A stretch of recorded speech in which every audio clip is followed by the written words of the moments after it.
vëllezër, shokë dhe shoqe, pionierë dhe pionierë, ju përshëndes me zjarr nga zemra gjithë juve, në emër të gjithë partisë. Kam dashur shumë të vi më shpesh. Po thoni juve, që u bëre, pse s'erdhën parë?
Syni dashur mbush 75 vjet.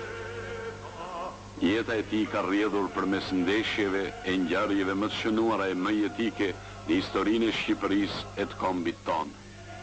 Si shqiptar, si komunist e burr shteti, Enver Hoxha do të hynte gjallërisht në këto ngjarje, do të vijej në krye të tyre dhe do të luante atë rol të shquar revolucionar që luajnë personalitetet e mëdha në histori.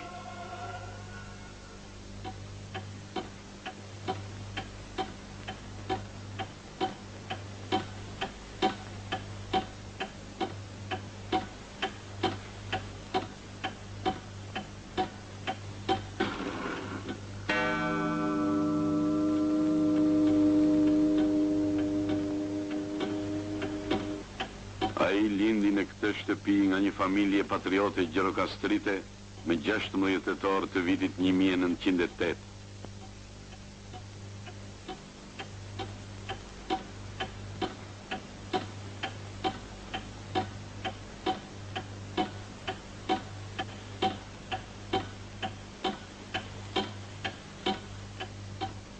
Ninullat e Anes, Gjylos, përpjekjet dhe mundimet e babait Halilit, rallat e gjyshes e Nën Dajkos, tregimet e plakave gjirokastrite, mësimet patriotike të Xhaxhait Hysenit, vetë historia e popullit ishin djepi që e përkundi, ishin shkolla e tij e parë.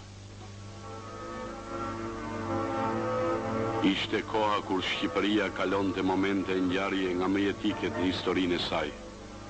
Në favor të çështjes së madhe kombëtare ishin përfshirë fjala dhe shpata, pushka dhe pena.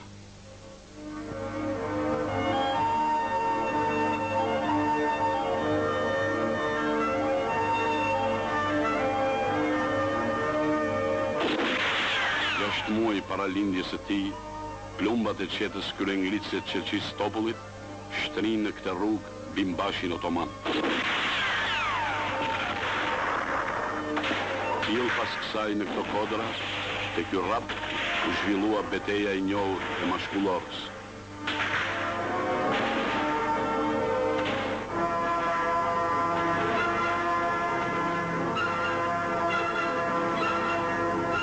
Flakët e kryengritjes përfshin mbar trojet shqiptare. Erdhi pavarësia.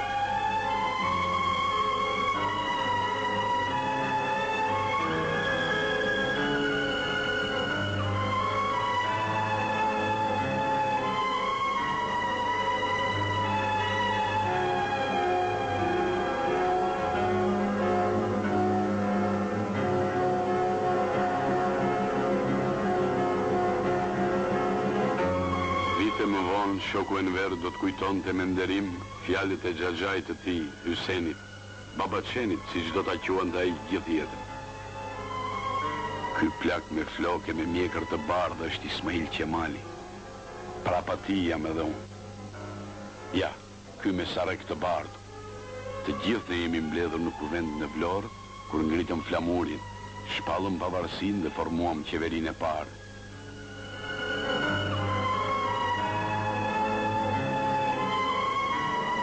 Në shenjë gëzimi e nderimi për ditën e flamurit do të lindte një zakoni. Në çdo përvjetor dritarët e odave gjirokastrite llamburinin nga flakët e qinijve e të kandileve.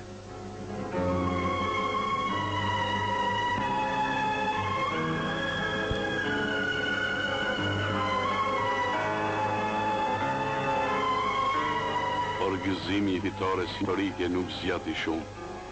Gjirokastra dhe krajinat rrotull ranë përsëri në zgjedhje të huaj, për të mbajtur familjet me bukë, për të përballuar rënimin që solli pushtuesi i ri, në karavanin e mira të tjerëve, morën rrugën e mërgimit edhe babai Enver Hoxhës Halili, me vëllan Behiri.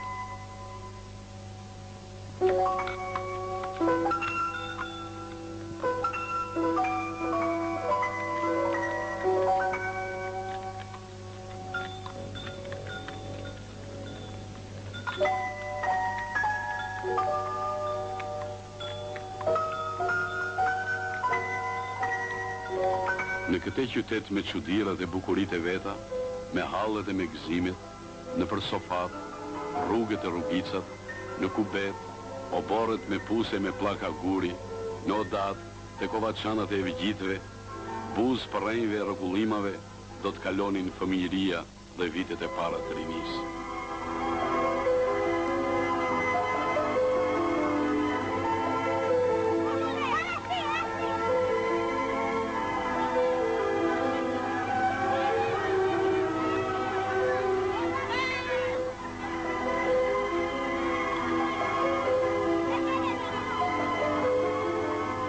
Djalëria e asaj kohe më kohej me nektarin e shpirtit të popullit, me lulet e verës dhe historinë e Skënderbeut të Naimit, me Babatomorin e Çajupit, me fjalën dhe veprën e të parëve.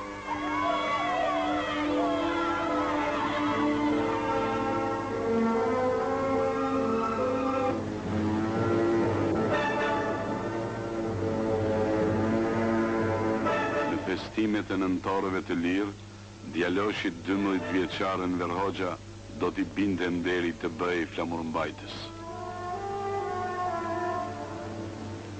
A të duket i rënda i flamur? Jo, baba, i thash. Ai është i rëndë, djalë, pse mban gjithë historinë e popullit tonë. Sidomos në kohë rreziku ta mbash fort, ta ngresh lart dhe mos ta lësh kurrë të rrezohet për dhe.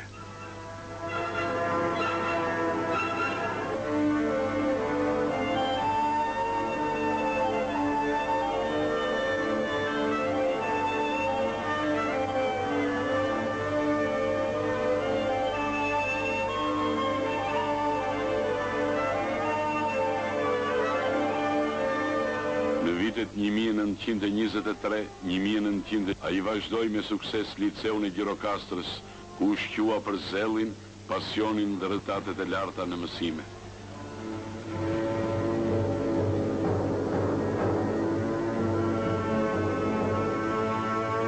Liceu i Gjirokastrës nuk qej plot.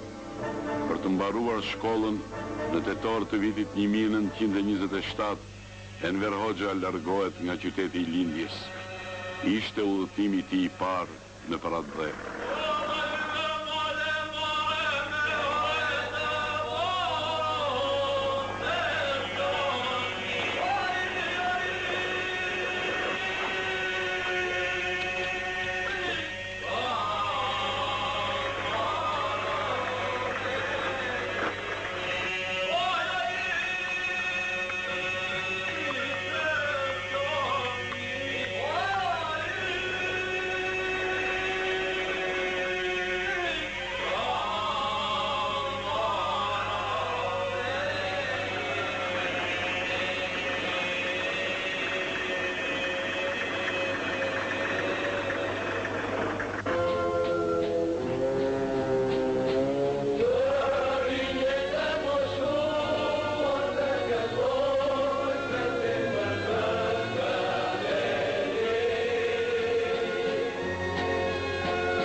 Vitet e studimit në Korçë ishin me një rëndësi të veçantë për formimin e botkuptimit revolucionar të periut Enver Hoxha.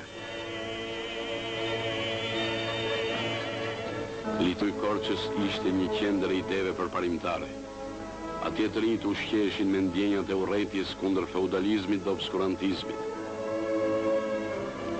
Enver Hoxha ishte një ndër ata nxënës të liceut që në bisedat e lira, në rreshtin e kokave të prera të mbretërve të Francës, linin edhe një vend bosh për mbretin e Shqipërisë.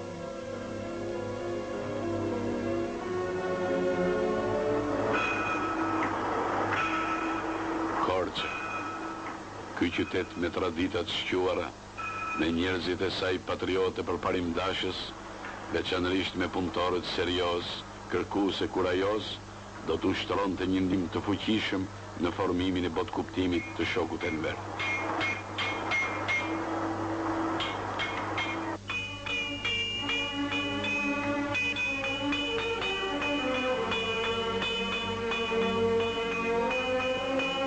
Në Shqipëri kishte lindur e po forcoi lëvizja komuniste.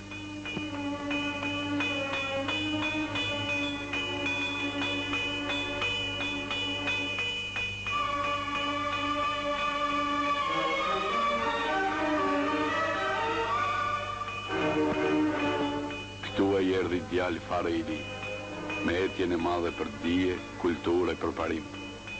Por Korça do t'jepte atij shumë më tepër.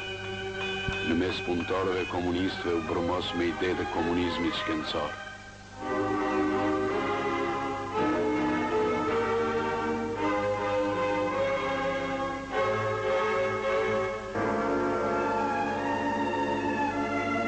Në korrik të vitit 1936, ai u takua me militantin e shquar komunist Ali Kelmendi.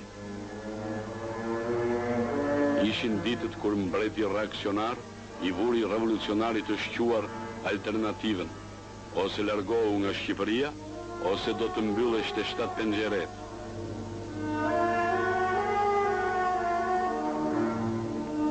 Pikërisht ato ditë, në Shkodër para eshtrave të Qerqizit e Muçoqullit, dhe në Gjirokastër mbi varrin e Bajotopullit, Enver Hoxha do të betohej.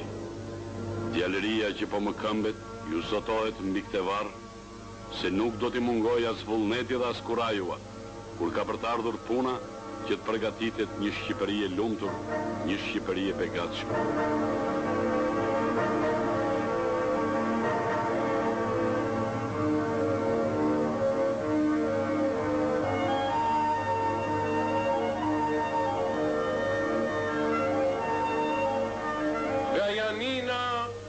vjen me zapi, të bashkullora terapi, të lipidonin qetën dhe të dignin fshatin heroik të mashkullorës. Dhe këtu në mashkullora, foli Qerqizi me gojë, mulazim, largo taborë, se të bëj të kuq me bojë. Qerqistopulli më thonë.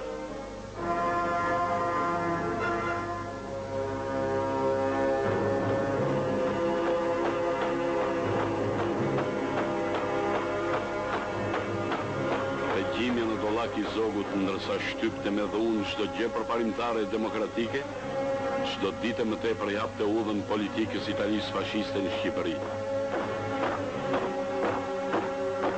Vendin e kanosnin rreziqe gjithnjë më të mëdha.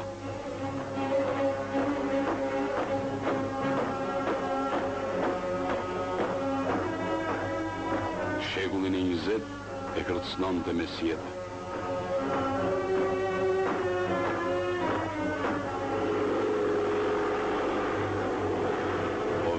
Ditët e zezat krillit. Mbreti tradhtar ndërsa premtonte se në rast sulmi do të mbathte opingat, kur u nxit deti e u nxit qielli, rrëmbeu Floririn dhe u ambati këmbëve pa qarë kokën për hallin e madh të Shqipërisë.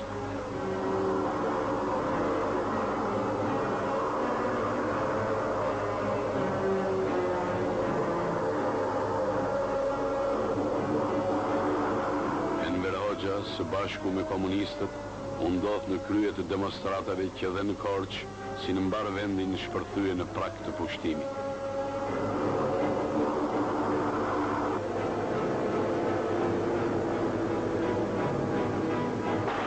Shqipëria e vogël si gjithmonë, po e priste pushtuesin me gjuhën e pushkës.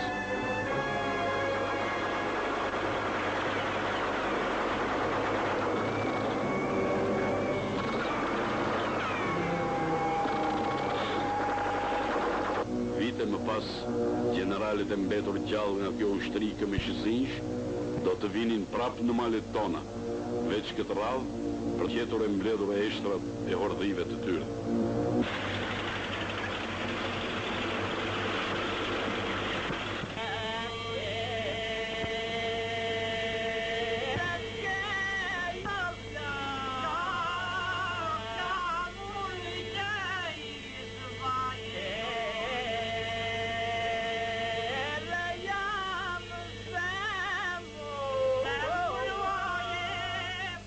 Ballafaqimet me pushtuesin ndiqnin njëri tjetrin.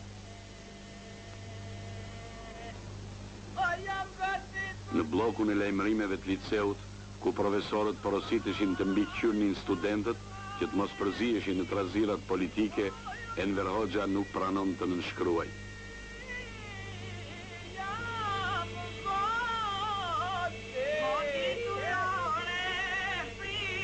Tre ditë më vonë, me 12 vjetor 1939, a i pushohet nga puna. Që nga këto momente, a i kushtohet tërësisht luftës dhe revolucionit. Koha kërkonte komisarë.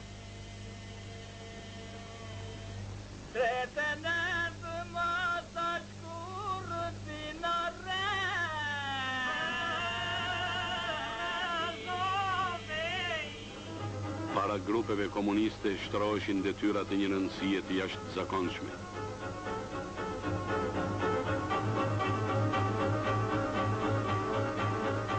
Që këtej, Enver Hoxha me shokë të tjerë të grupit, u nisë në vise të tjera të vendit për të krijuar lidhjet me komunistët, me punëtor, fshatarë e patriotë ndershëm që u dhimbej çështja të dheut dhe e lirisë. Të demonstratave e përpjekjeve prinin komunistët. Ata ishin organizatorët dhe udhëheqësit e demonstratës së 28 tetorit 1941 në Tiranë.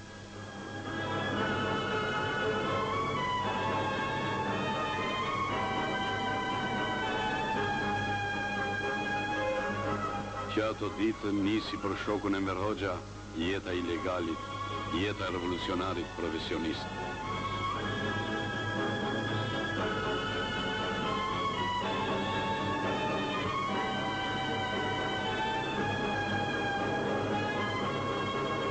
Në kuptimin dhe zgjidhjen e drejtë të detyrës madhore, themelimit të partisë, qëndron merita më e madhe e Enver Hoxhës me shok në atë kohë të rënd pushtimi dhe shpresa të mëdha.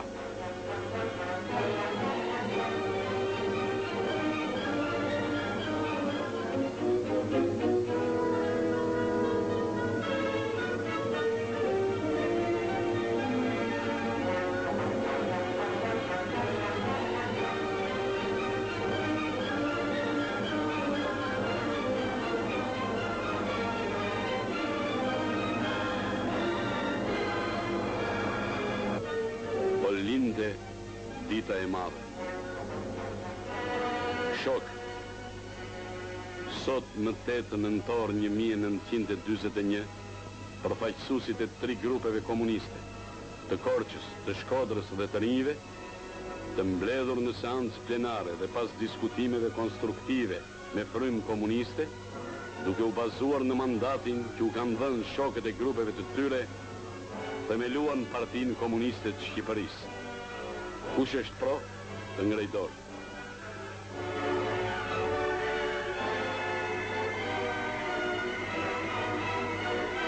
Dyzet vjet më parë, populli ynë u besoi komunistëve shqiptarë fatet e tij, jetën dhe të ardhmen e atëveut. Partia jonë e justifikoi këtë besim me veprën e saj të lavdishme, me fitorjen e revolucionit dhe me krijimin e Shqipërisë së re socialiste.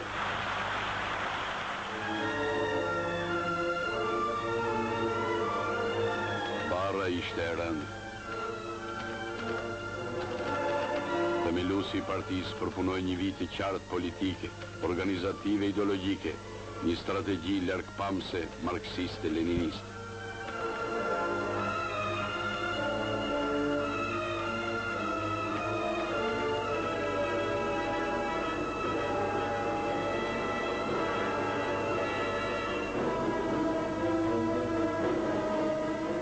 Terrori, fletët e arrestimit e të dënimit me vdekje për komunistët ndiqnin njëri tjetrin.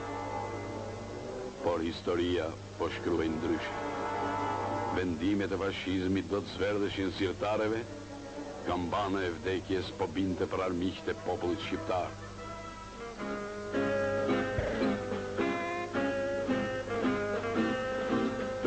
Partia Komuniste e Shqipërisë, me vijën e saj të drejtë, në gjakun e bijve më të mirë, u afirmua si forca e vetme, e aftë për të mobilizuar e udhëhequr popullin shqiptar në luftën për liri e demokraci.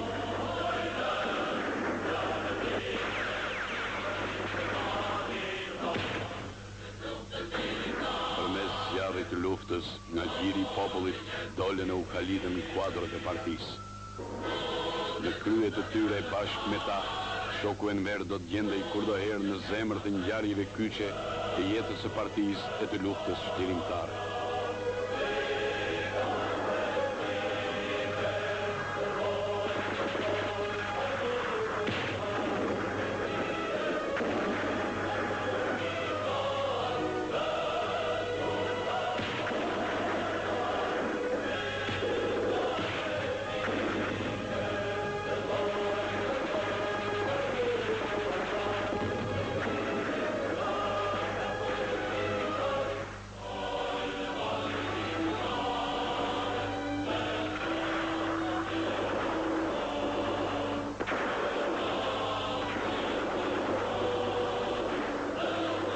Vitet e vështira por heroike të luftës kaluan shteg më shteg me partizanët, pranë vatrave të popullit, nga baza në bazë, duke bërë natën ditë, duke kaptuar malet përmes zhegut të verës apo acarit të dimrit.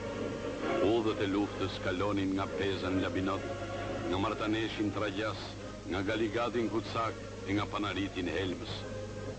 Populli i hapte partisë tyrt dhe zemrat, partia po i hapte popullit tyrt e të ardhmes.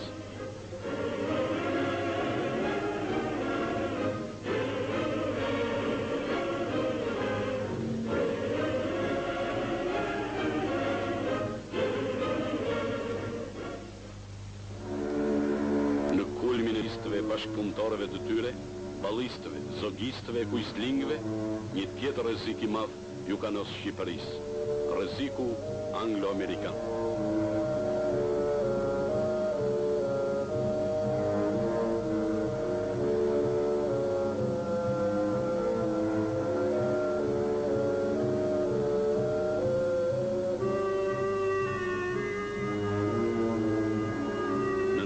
Në aleatëve, vendin e pushtuesve manovronin Dazinin, skilet e John Bullit.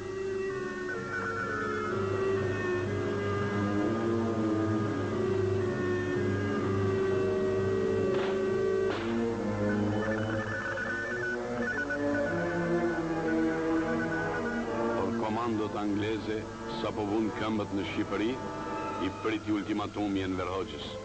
Në rast se komandot angleze nuk të riqen nga Saranda, do të shpërthej lufta. 7 prilli nuk do të përsëritej më kurrë.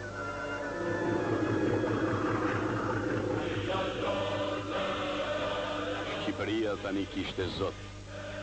Megjithse e re, Partia Komuniste Shqiptare diti të bashkoj popullin në Frontin Nacional Çlirimtar, të krijoj Ushtrinë Nacional Çlirimtare dhe të formoj qëndëzjarrin e luftës Pushtetin Popullor. Përmet 24 maj 1944.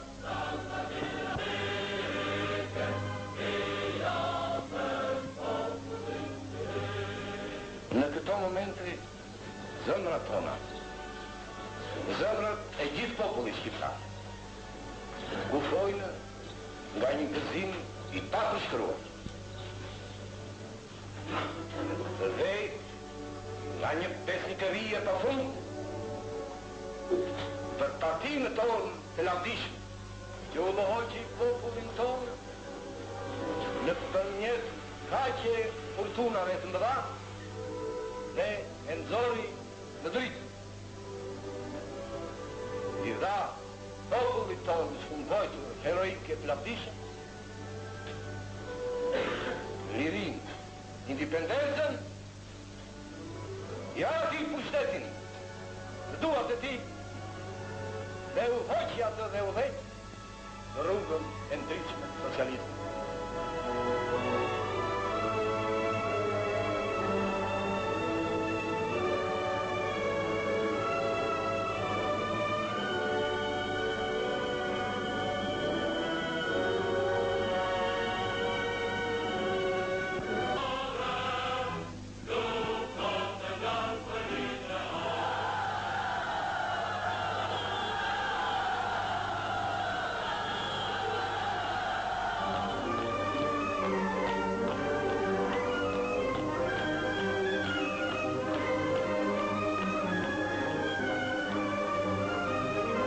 Atë ditë të nëntorit 1944, Tirana priti djemtë e vajzat e popullit, ata që lufta i rriti, i burrëroi, i vuri në drejtim të partisë, të luftës të Shqipërisë. Mbi supet e tyre tash po binte bara kolosale e mbrojtjes dhe ndërtimit nga themelet të shtetit e të rendit të ri.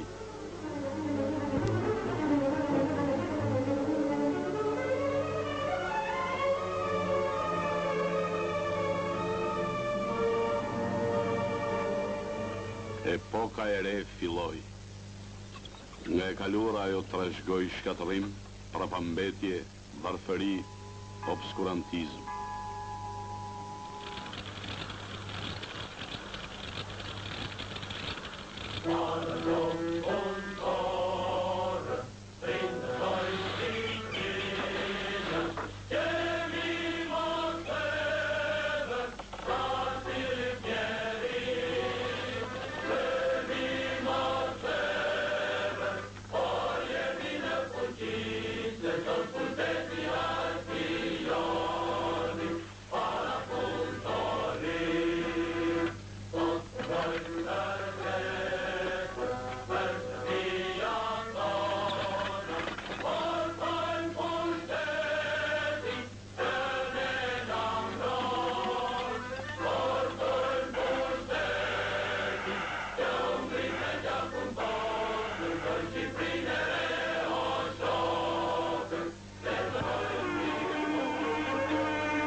zërin e fuqishëm e udhërpys të partisë, ashtu si në luftë, do të ngrihej mbar populli për të shëruar njëra pas tjetrës plagët e rënda të luftës.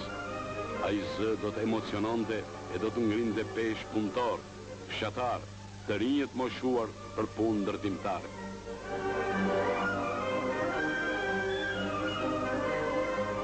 Zëri i partisë do të ngrihej në arenën ndërkombëtare duke mbrojtur e kërkuar drejtat e Shqipërisë si e barabartë në gjilin e kombeve.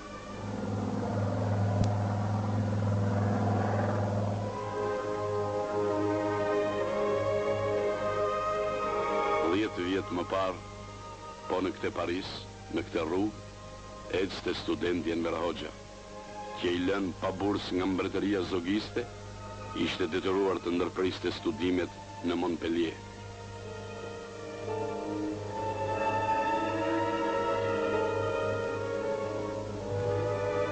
Këtu ai kishte ndjekur vullnetarisht leksionet në fakultetin e drejtësisë.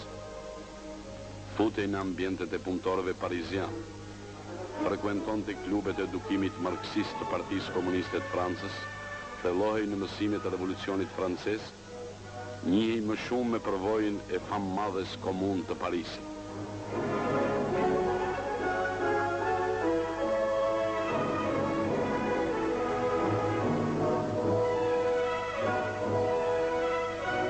Kurse tani, kryeministri i Shqipërisë së re hyn në pallatin Luksemburg për të marrë pjesë në konferencën e paqes. Le peuple albanais a montré non seulement pendant la guerre antifasciste, mais aussi pendant la Première Guerre mondiale, combien il était résolu de combattre l'impérialisme italien, qui visait nos terres et nos biens. Ai deklaroi solemnisht se kufijt tan askush nuk do të guxojë t'i prek.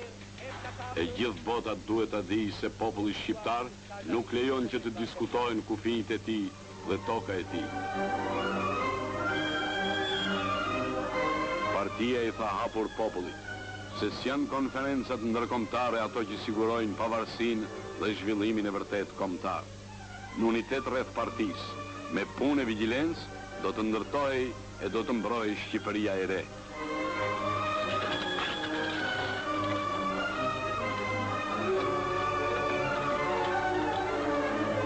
Dhe ndodhte që kazma kur hapte themelet e rrugës së re, të ndeshte qelikun e minës së fshehtë.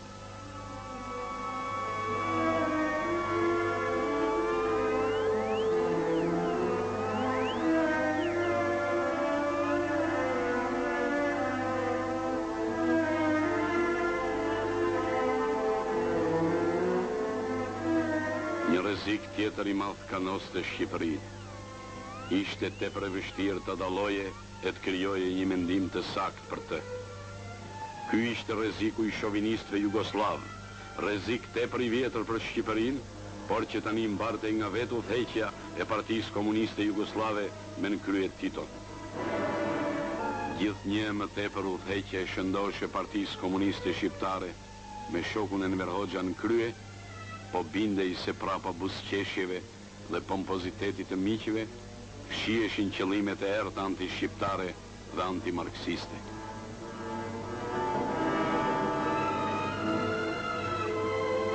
Më vonë gjithë bota do të mësonte se ç'komunist ishte Titoja.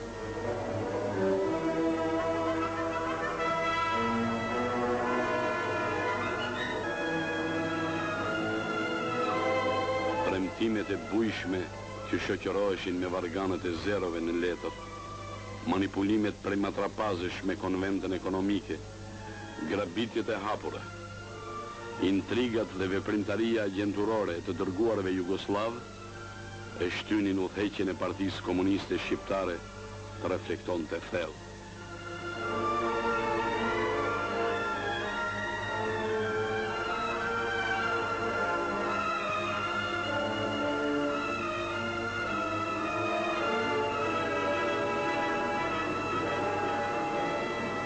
Akuzat e para, fërkimet e grindjet e para me të dërguarit jugoslav gjatë viteve të luftës, u shtuan shumë në prag të çlirimit dhe shpërthyen hapur në komplotin e Beratit.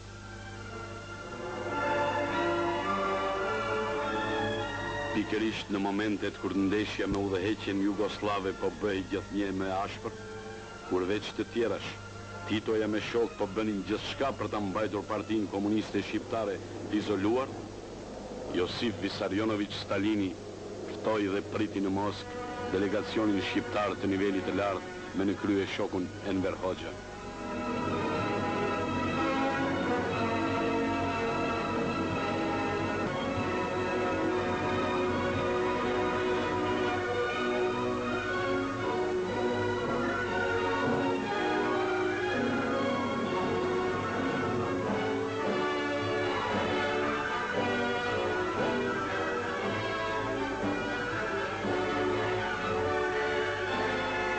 Takimet e paharruara me nxënësin dhe vazhduesin e veprës së Leninit do të pasoheshin nga takimet me revolucionarin tjetër të shquar, heroin e Leipzigut, Gjergj Dimitrovin.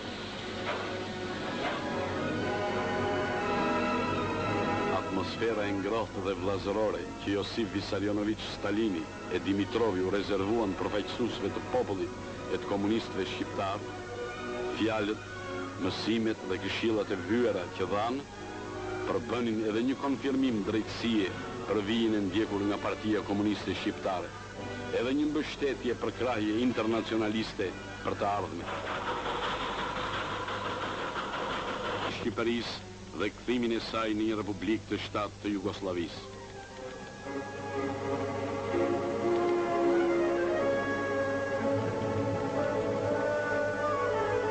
Në janar 1948, Titoja kërkoi zyrtarisht futjen e divizioneve jugoslave në Shqipëri.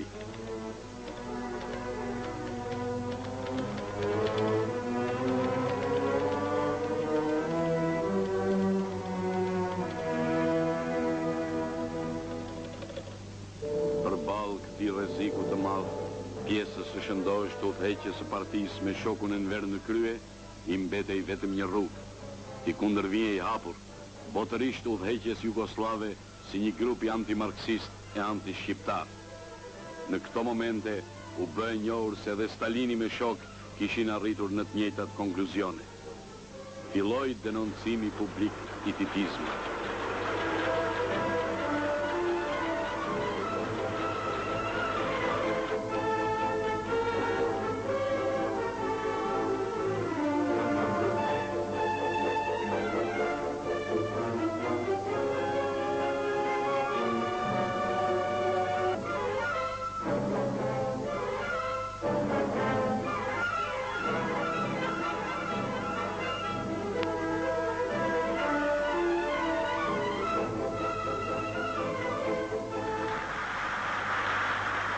Populli jonë, në përmjet kaq patkeqësive, njerimeve të panumuta, intrigave dhe kërcënimeve, nuk e përkulli kur kurizim. Vullneti të jekur të citua lirinë, qëndroj kur do herë lartë si manet tona. Divizionet tona së ndanas një minut armikut, ata shkiruan Kosovën, ndihmuan fuqimisht lirimin e malit sisë të Bosnjës dhe e përzun armikun deri në Vishegrad. Trotsistat dhe tradhtarët e Beogradit heshnin për luftën e divizioneve tona në tokën e tyre. Por as trotsizmi as fashizmi nuk do ta fshijë në gjakun e dëshmorëve tonë, do të ketë forcë që ta bëjë ujë gjakun e herojëve tonë.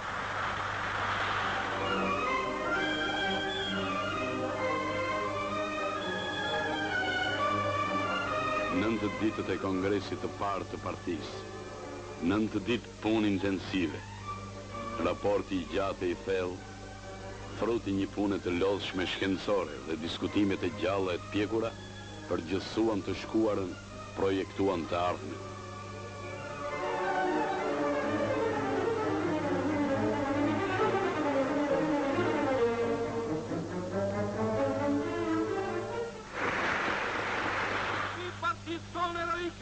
Që u hoqi popullin në rrugën e sigurt të fitories si të plotë dhe të shkëlqishme, mbi okupatorën e tradhtarës, dhe që kurrë nuk kumposh dhe nuk do të mposhet kurrë, po do ta çojë vendin tonë me vendoshmërinë më të madhe dhe me sigurinë më të madhe në rrugën e ndërtimit të socializmit, do t'i siguroj popullit jetën e lumtur.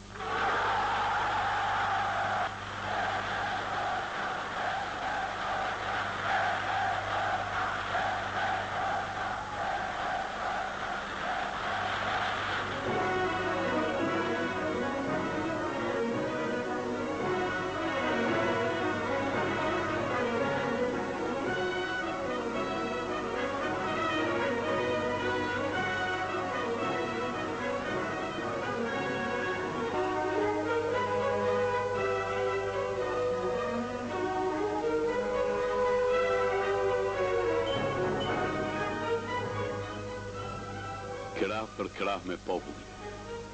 Kjo ka qenë motoja e përhershme e partisë. Kjo ishte dhe mbetet rruga e lavdishme dhe e sigurt ku formua dhe u kalit uniteti që likti partisë me popullin. Rruga për ndërtimin dhe mbrojtjen e Shqipërisë së re. Shoku Enver, mbaje kokën nalt. Përgjigju serbes armiqve se nuk të turpëroj. Ishte besa që i jepte populli partisë.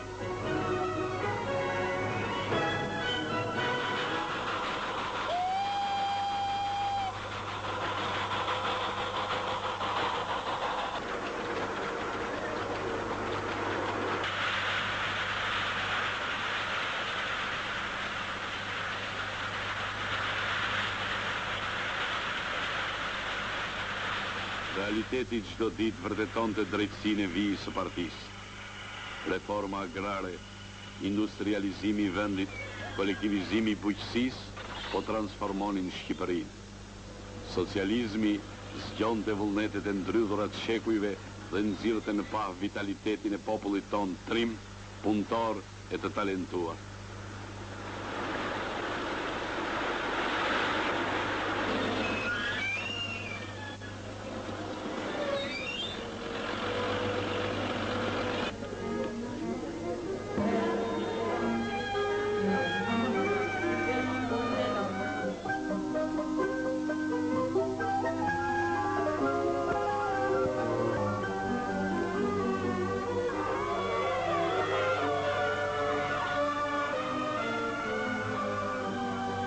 Jetën e Shqipërisë po bujiste gëzimi.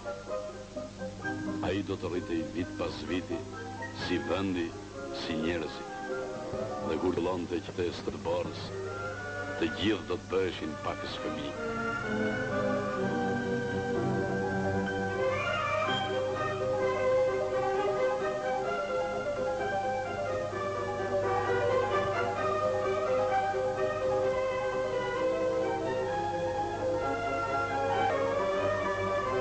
Le të kthehemi në ditët e zymta të marsit 1953.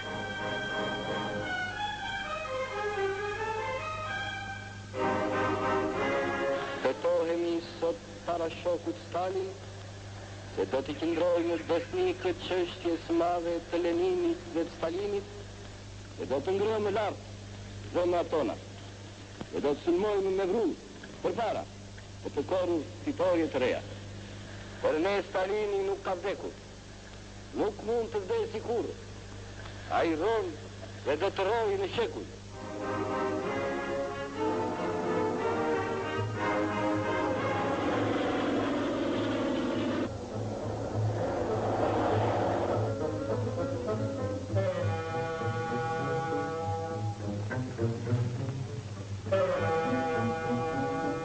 Tradhtare e Krushovit me pikpamjet dhe veprimet e saj antimarksiste e shkatërrimtare do t'i sillte dëmet pallogaritshme lëvizjes komuniste e punëtore, çështjes së socializmit e të revolucionit në botë.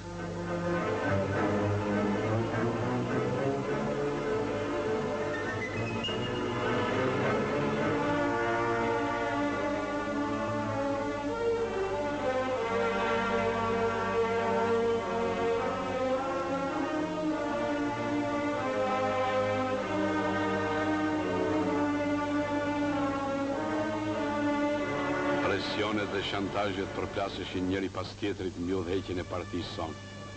Por tashmë selia e tyre ishte Kremlini.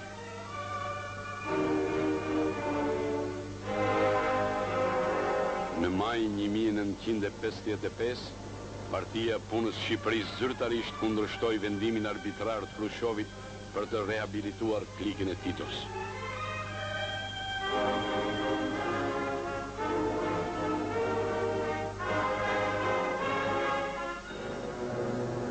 Tradhtia i lidh tradhtarët. Kongresi 20 do të pagëzonte triumfin e revizionizmit modern.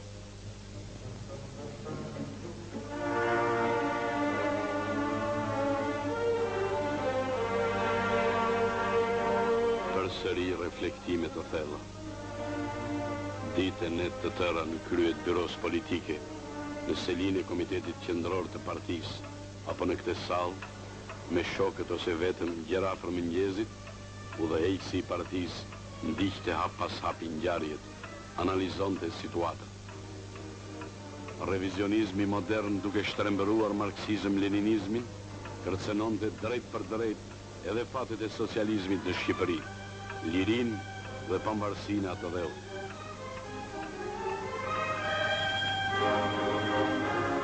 Qaste tek aneja e shtrenjtë. Nëna si nënat, me intuitët e kuptonte shumë mirë të birin. Zëri i saj ishte si një dorë e dashur që i terte djersën e ballit, i lehtësonte hallët, i qartësonte mendimin.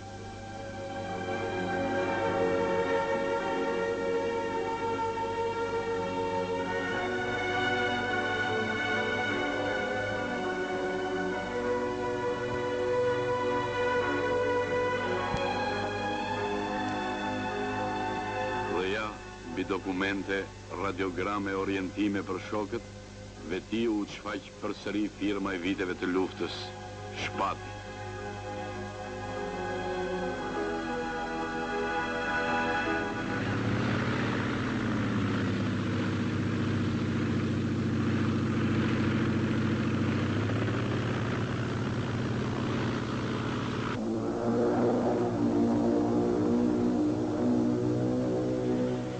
Këto male udhëhiqej lufta.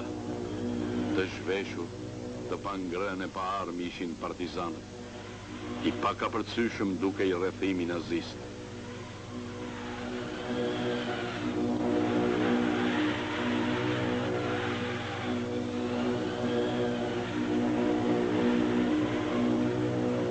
Ata që hiqeshin si miq e aleat na këshilluan të dorëzoheshin. Ju e keni kot, na tha anglezi. Ju e humbët luftën, ju jeni të rrethuar. 2 rrugë mbeten, ose të vriteni, ose të dorëzoheni. Por partia u përgjigj. Kjo që guxua të thoni është kulmi i tradhtisë. Ne nuk do të dorëzohemi. Ne do të vazhdojmë luftën tonë deri në fitoren e plotë. Nuk mund të bëhet ndryshe as këtë radhë. Jo revizionizmit krushovian. Luft tradhtarëve të marksizëm-leninizmit.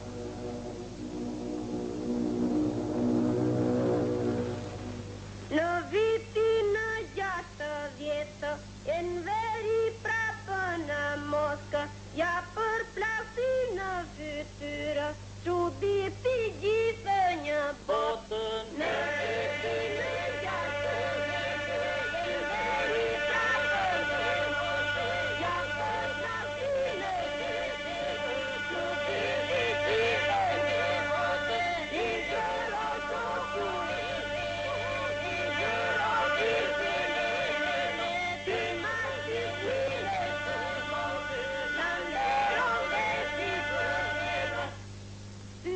Përsëri një ikje turpshme armiqe. Lora kishte qenë jona. Beti e përjet do të mbetet i jona. Këtë akt të guximshëm të Partisë Punës Shqipërisë, historia do ta sankciononte në kushtetutë. Bazat e huaja nuk e mbrojnë, por e minojnë pavarësinë e një vendi.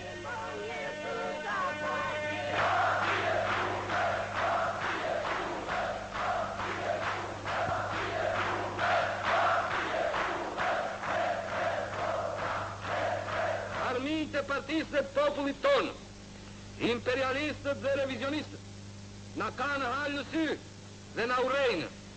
Ata tërbohen kur shohin se brenda në prapavijat e tyre, një vend i vogël dhe një popull heroik lufton me heroizëm dhe me këmbëngulje për të mbrojtur lirinë në pavarësinë e tij dhe ndërton me sukses socializmin.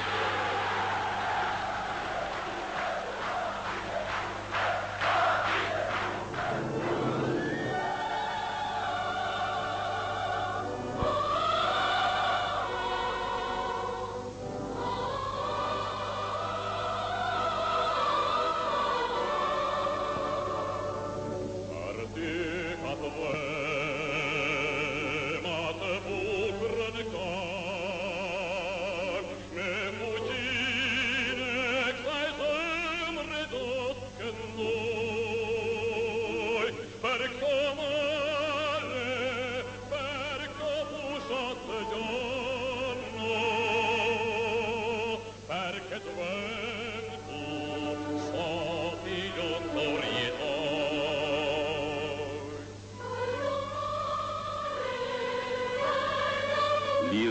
masat, bashkëbisedimet e vazhdueshme me to, për herë janë kthyer në burim forca shërinimi e frymëzimi. Atje verifikohet saksia e vijës së ndjekur, grumbullohet mendimi dhe përvoja e pashtershme e mësuesit të madh e të pagabushëm popull. Lindin idetë dhe projektet e të ardhmes më të ndritur të Shqipërisë socialiste.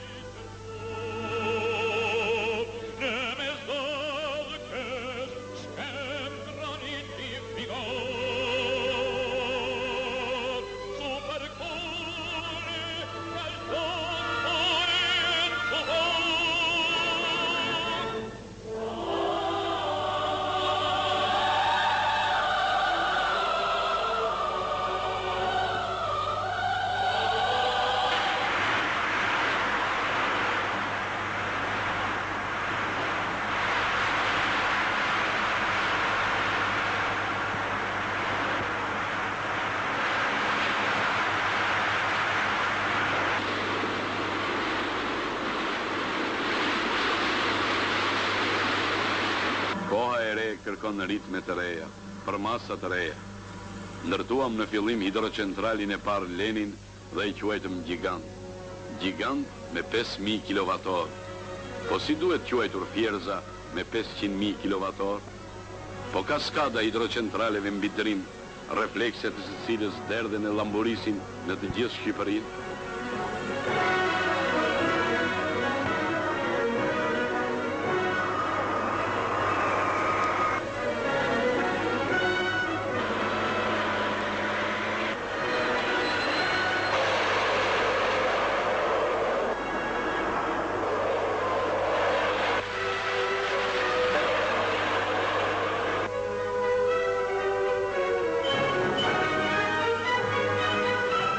Mund të thuhet me plot gojën se nuk ka rreth e zonë të Shqipërisë që shoku Enver Hoxhat mos e ketë shkelur me këmbë.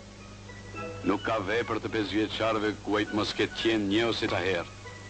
Janë me mira punëtor, fshatar, intelektual, ushtarak të moshuar e të ri që ai njeh personalisht. Dhe kudo, zemra e hapur e popullit i thotë: ardh shqibar, dita 1000.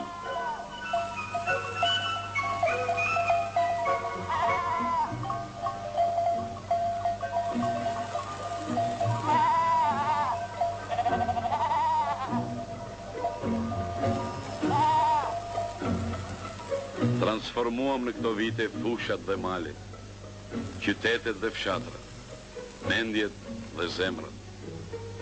E bëm Shqipërinë të bukur dhe të re, një vend që rron dhe rritet me djersën e tij, që nuk njeh kriza e papunësi, një vend të elektrifikuar skaj me skaj. Gjithçka e arritëm me punën tonë, me luftën tonë.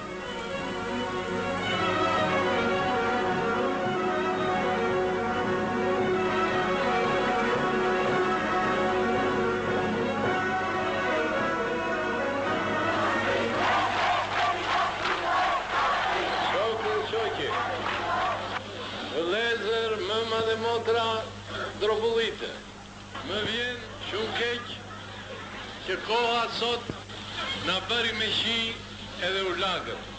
Por ne s'kemi pasur frikë as nga topat, as nga mitralozat, as nga burtajet e armikut, prandaj s'kemi frikë as nga shiu, as nga...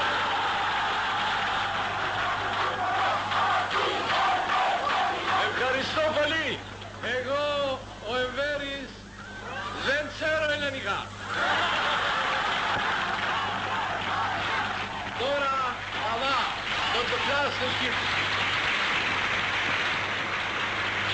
Politika jone jashme si politike një shteti socialist, e një shoqëri e pa klasa shfrytëzuese, e me të vërtet të lirë, është një politikë revolucionare e internacionaliste. Ajo është e çliruar dhe nga shenja me vogël e nacionalizmit të ngushtë përgjes, e shovinizmit, e eksklusivitetit nacional, ose në vlerësimit të popujve të tjerë. Populli shqiptar ka respekt për çdo popull dhe u do të mirën popujve.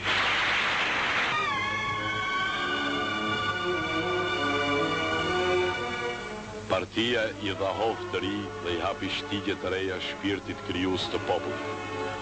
Bijve e bijave të tij të talentuara u krijoi të gjitha kushtet që me frymëzimin, dijet dhe aftësitë e tyre të ecin krah për krah me popullin, t'i japin udhë të bukurës, progresit.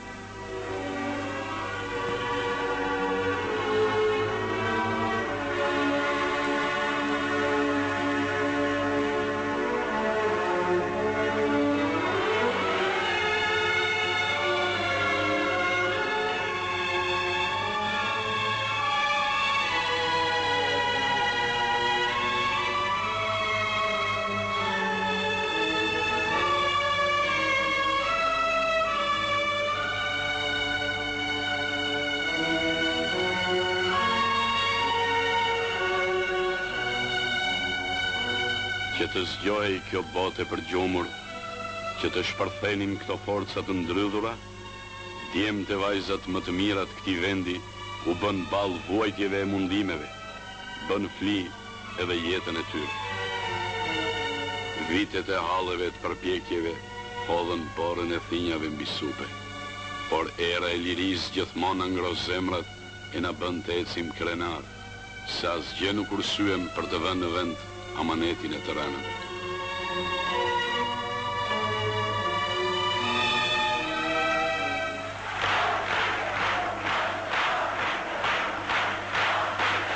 Kur ndonjëherë populli shqiptar nuk ka qenë I bashkuar në interesa, në pikpamjet politike e ideologjike, në normat morale e sjelljet shoqërore siç është sot.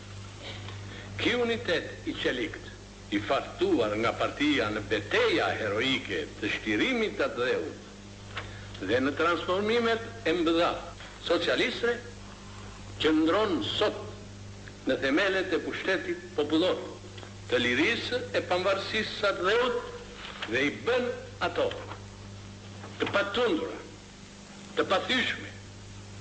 Është ky unitet, kjo forcë e madhe monolite, që u ka bërë ballë armiqve të egër e që ka shpartadhuar intrigat e komplotet e tyre.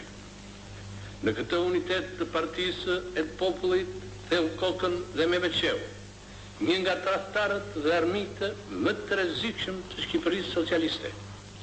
Me veçeu nuk mundi kur të lëvizte e të shtrëmbronte vijin e partisë, mbasi po Torvatej ta bënte këtë, do të demaskohej me njëherë. Për 40 vjet me radhë Titoja dhe pasuesit e tij, haptazi dhe nëpërmjet agenturave të fsheta, kanë kurdisur vazhdimisht komplote për të shkatruar Shqipërinë socialiste, për të shkatruar partinë tonë, për të eliminuar fizikisht shokët kryesor të udhëheqjes. Ashtu pra.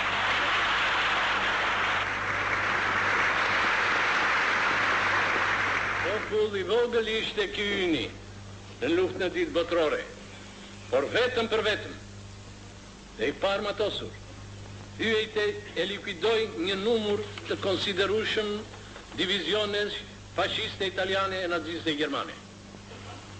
Tash kohët kanë ndryshuar në favorin e Shqipërisë socialiste. Prandaj, lart duart nga Shqipëria.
USA og Sovjet.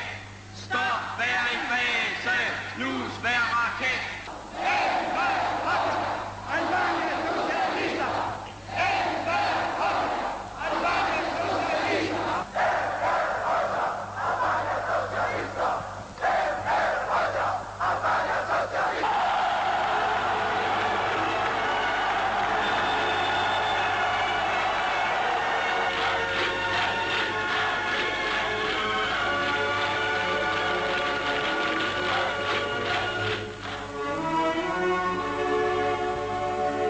Bota zjen. Superfuqit herë në ujdi e herë në rivalitet me njëra tjetrën përgatiten në efe për ndarjen e botës. Por popujt, revolucioni që është në rendin e ditës, ngrihen para tyre si një mal i pamposhtur.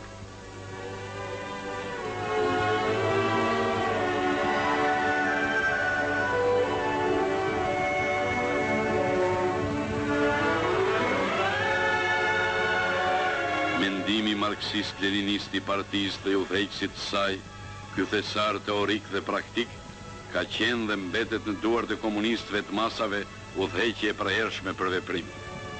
Ai është sinteze një përvoje revolucionare mbi 40 e ca vjeçare. Është fruti mësimit të përhershëm nga populli, i përvetësimit të shkencës e në radhë të parë të veprës kolosale të klasikëve të marksizëm-leninizëm.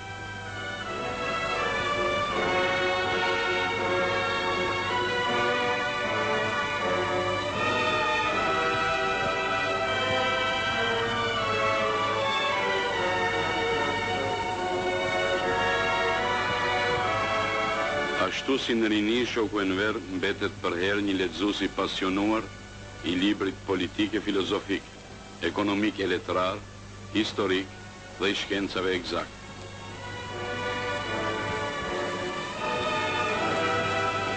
Se të ngrohtë familjare.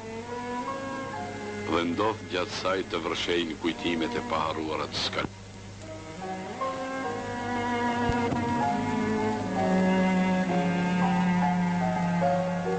Natyrisht ka dhe ndonjë kujtim që nuk ja vlen t'i rikthesh.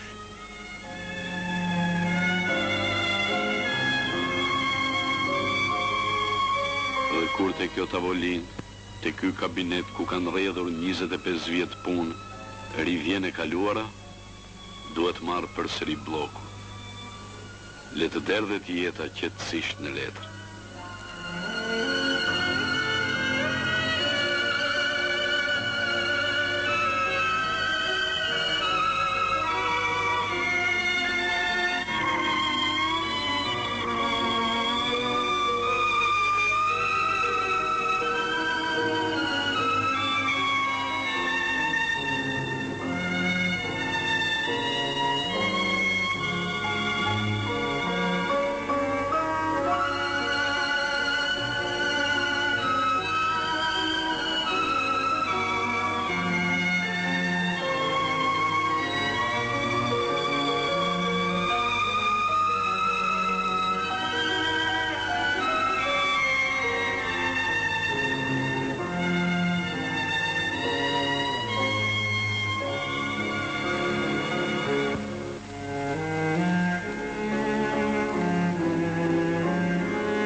Është tepër e vështirë për të pasqyruar këtu krijimtarinë e gjerë teorike studimore të udhëheqësit tonë.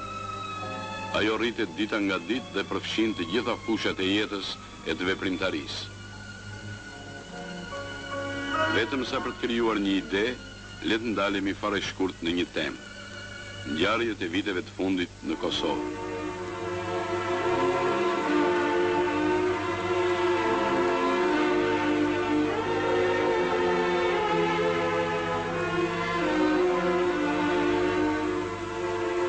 Problemi i shqiptarëve që jetojnë në tokat e tyre në Jugosllavi nuk është problem i një minoriteti, i ardhur apo i vendosur diku në një zonë vakum, si emigracion ekonomik, as i shkaktuar nga dyndja e perandorisë osmane dhe as nga rritja e natyrshme demografike e shqiptarëve, që i shqetëson maltusët e rinj serbëmbëdhenj.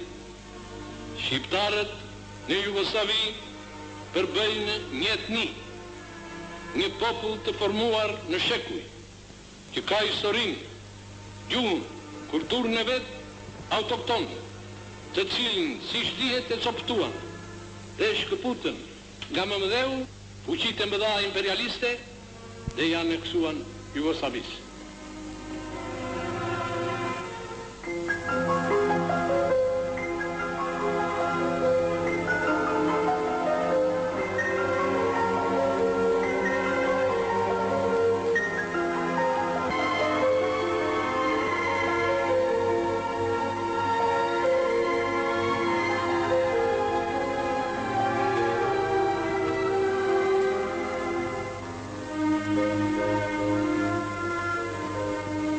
Shqipëria që ka qenë, që është dhe që do të bëhet.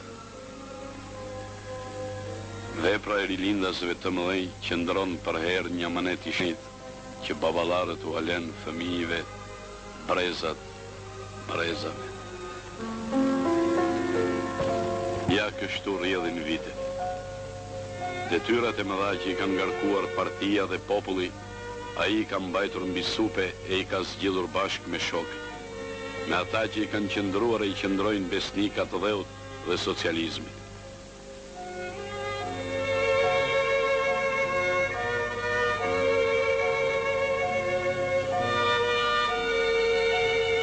Me ta e gjenë në tavolinën e punës, duke shetitur në kohën e lirë, pranë shtratit shokut që është paqejv, në festat e në gëzimet familjare, duke u çlodhur pranë një burimi.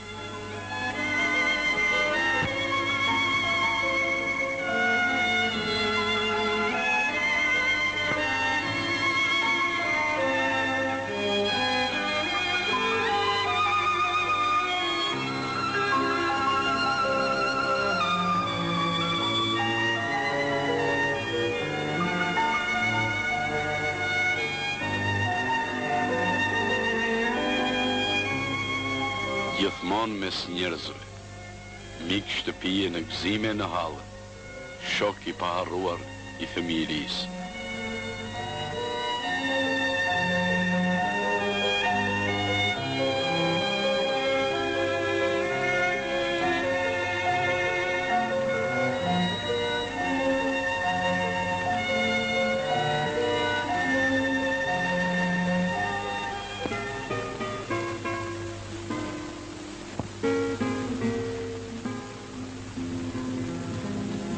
Ditët e pushimeve në mes të peisazhit bukur të atë dheut gërshetohen gjithmonë me orët e gjata të punës.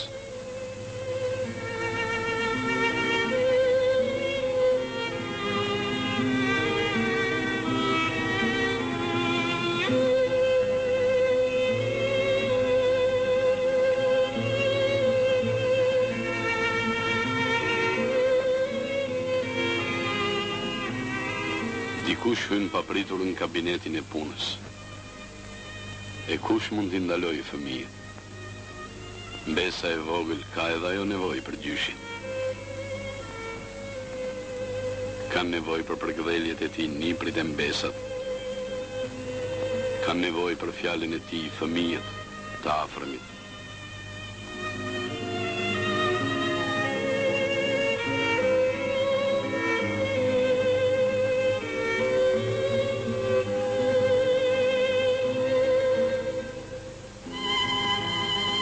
Gjithë jetën time e shkrua në shënimet e tij shoku Enver, e kam shkuar në thjeshtësi me njerëzit. Kam shkuar me ta. I dua shumë njerëzit, e dua shumë popullin. Ti e dini xhmi, kur nuk kam mundësi të dal, shkojmë të dy dhe rrim në balkonin e shtëpisë së vjetër dhe shohim rrugën. Njerëzit që vjen e vijnë, natën që detyron të ndizen dritat nëpër shtëpire. Tokë të dy me njëri tjetrin, flasim për ata njerëz. Ja, unë mblodhën në shtëpitë e tyre. Unë ndez drita dhe atje. Pra, u kthyen njerëzit nga puna. Tash ata po hanë bukë ose lexojnë. Fëmijët mësojnë. Të vejglit po flenë dhe shohin ëndrat bukura.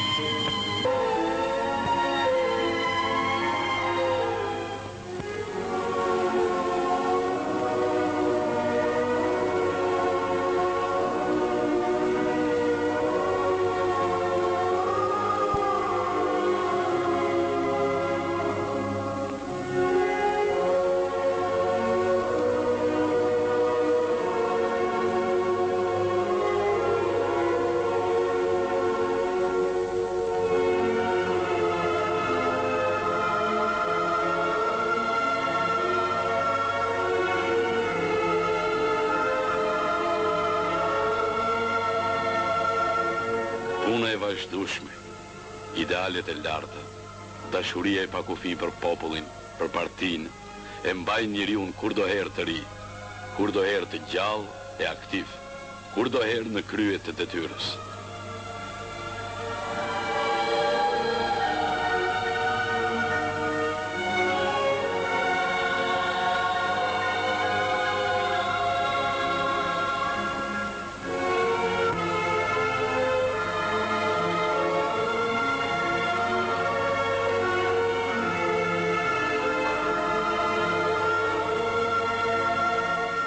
Dita e punës gjithmonë fillon me popullin.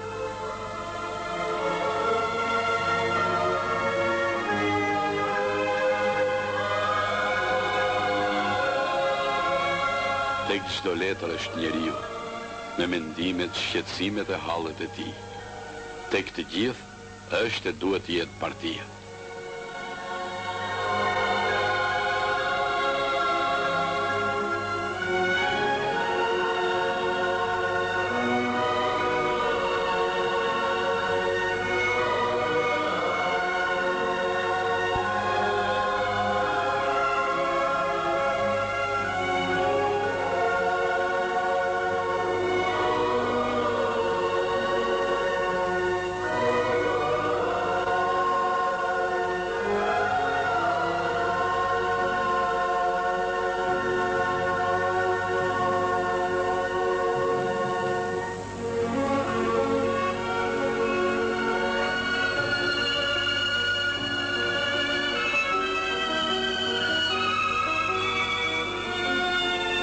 S'ka fushë të jetës e të veprimtarisë, s'ka çështje të brendshme ndërkombëtare që të mos preokupoj mendjen dhe vullnetin e udhëheqësit të partisë të popullit.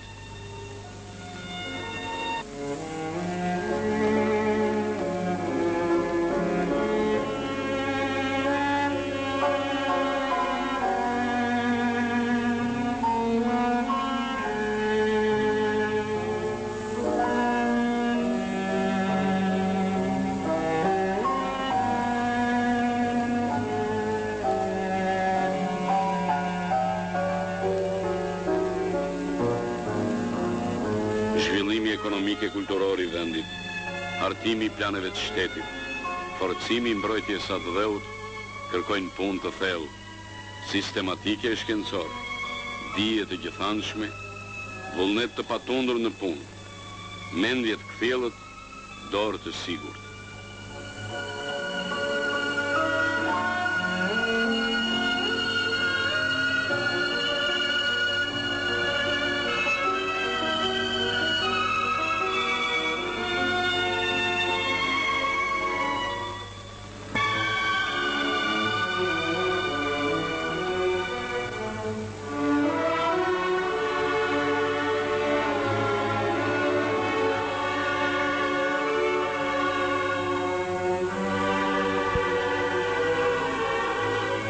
Ka punë më të bukur se puna e partisë.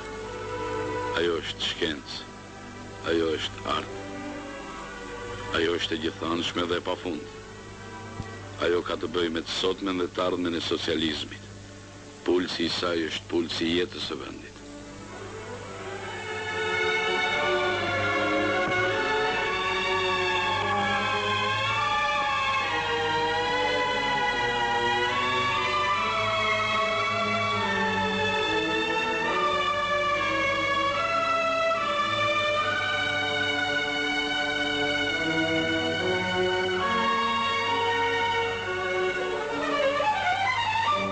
Në kongrese e pleniume, në mbledhjet e byros politike të sekretariatit, në takimet e përditshme me njerëzit, përcaktohet e përpunohet vija e partisë, e sotmja dhe ardhmja e socializmit.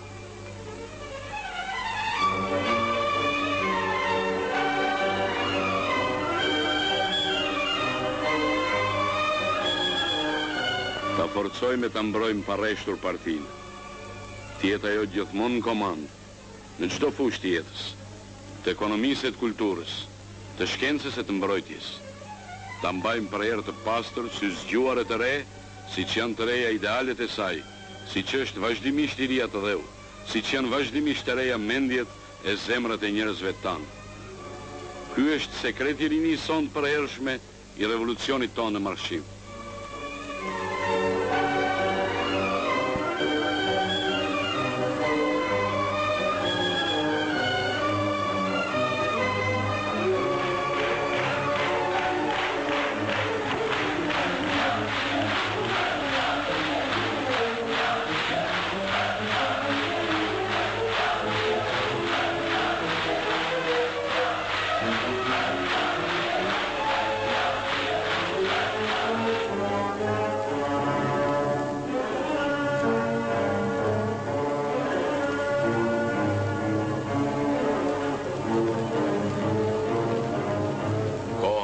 Epike, kohë mbarsur me agresione dhe komplote kundër lirisë së popujve, ka nevojë për vigjilencë, ka nevojë për heroizmin dhe shpirtin e qendresës.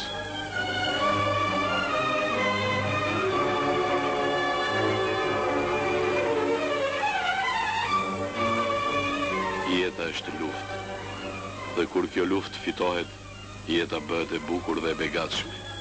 Kur mbrohet me luftë, ajo nuk erësohet kur dhe meriton të jetohet. Ky është një mësim i madh i historisë sonë.